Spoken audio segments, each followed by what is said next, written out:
Indian railway बहुत बड़ा network है और इसे अच्छे से चलाने के लिए बहुत सारे लोगों की जरूरत होती है। ग्रुप डी इसमें बहुत इंपॉर्टेंट काम करता है और बहुत तरह के जरूरी काम संभालता है। ये नौकरियां बहुत पॉपुलर हैं क्योंकि ये स्टेबल होती हैं और अच्छे बेनिफिट्स देती है। हर साल लाखों लोग इन पदों के लिए अप्लाई करते हैं। रेलवे रिक्रूटमेंट बोर्ड्स यानी RRBs ग्रुप डी के लिए सारा रिक्रूटमेंट प्रोसेस करवाते हैं।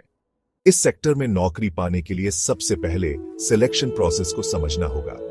ये ऐसे आपको सारी जरूरी जानकारी देगा, एलिजिबिलिटी क्राइटेरिया से लेकर एग्जाम पैटर्न तक, ताकि आप अच्छे से तैयारी कर सकें। बहुत से लोगों का सपना होता है इंडियन रेलवे ज्वाइन करना, क्योंकि ये स्टेबल करियर तो देता ही है, साथ ही देश की सेवा करने का भी मौका देता है। सही तैयारी और लगन से आप भी इस महत्वपूर्ण संस्था का हिस्सा बन सकते हैं। अप्लाई करने से पहले देख लीजिए कि आप एलिजिबिलिटी क्राइटेरिया पूरा करते हैं या नहीं। ग्रुप डी के लिए कम से कम 10वीं पास होना जरूरी है या फिर ITI करना जरूरी है।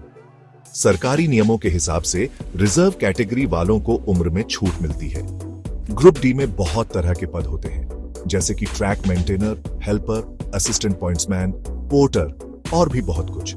हर पोस्ट के लिए अलग अलग फिजिकल जरूरतें होती हैं, तो अप्लाई करते समय अपनी ताकत को ध्यान में रखें। अलग अलग पोजीशंस और उनकी जरूरतों को जानने से आपको वो जॉब चुनने में मदद मिलेगी जो आप कर सकते हैं। हर पोस्ट और उसकी जरूरतों के बारे में पूरी जानकारी के लिए ऑफिशियल नोटिफिकेशन जरूर चेक करें।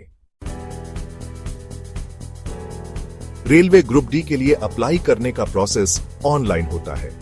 रेलवे रिक्रूटमेंट बोर्ड्स की वेबसाइट और अखबारों में आने वाले ऑफिशियल नोटिफिकेशन पर नजर रखें। नोटिफिकेशन में भर्ती के बारे में पूरी जानकारी होगी, जैसे कि जरूरी तारीखें, कितनी पोस्ट खाली है और अप्लाई कैसे करना है।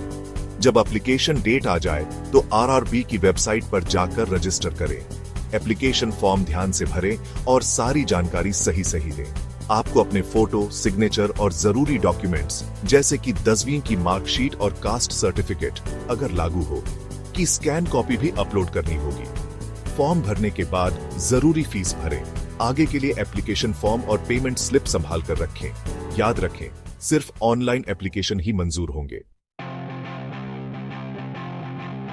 सिलेक्शन प्रोसेस में सबसे पहले कंप्यूटर बेस्ड टेस्ट CBT होता है। उसके बाद फिजिकल एफिशिएंसी टेस्ट PET और डॉक्यूमेंट वेरिफिकेशन होता है। CBT में जनरल साइंस, मैथमेटिक्स, रीजनिंग और जनरल अवेयरनेस के MCQ पूछे जाते हैं। PET आपके फिजिकल फिटनेस को चेक करने के लिए होता है।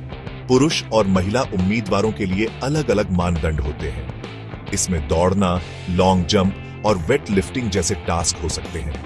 अगले स्टेज में जाने के लिए आपको PET पास करना होगा। रेलवे ग्रुप डी परीक्षा पास करने के लिए तैयारी बहुत जरूरी है। CBT में आने वाले सब्जेक्ट्स के बेसिक्स पर ध्यान दें। अपनी स्पीड और एक्यूरेसी बढ़ाने के लिए मॉक टेस्ट दें। पढ़ाई के साथ साथ PET के लिए अपनी फिजिकल ट्रेनिंग भी जल्दी शुरू कर दें, ताकि आपका स्टैमिना और ताकत बनी रहे।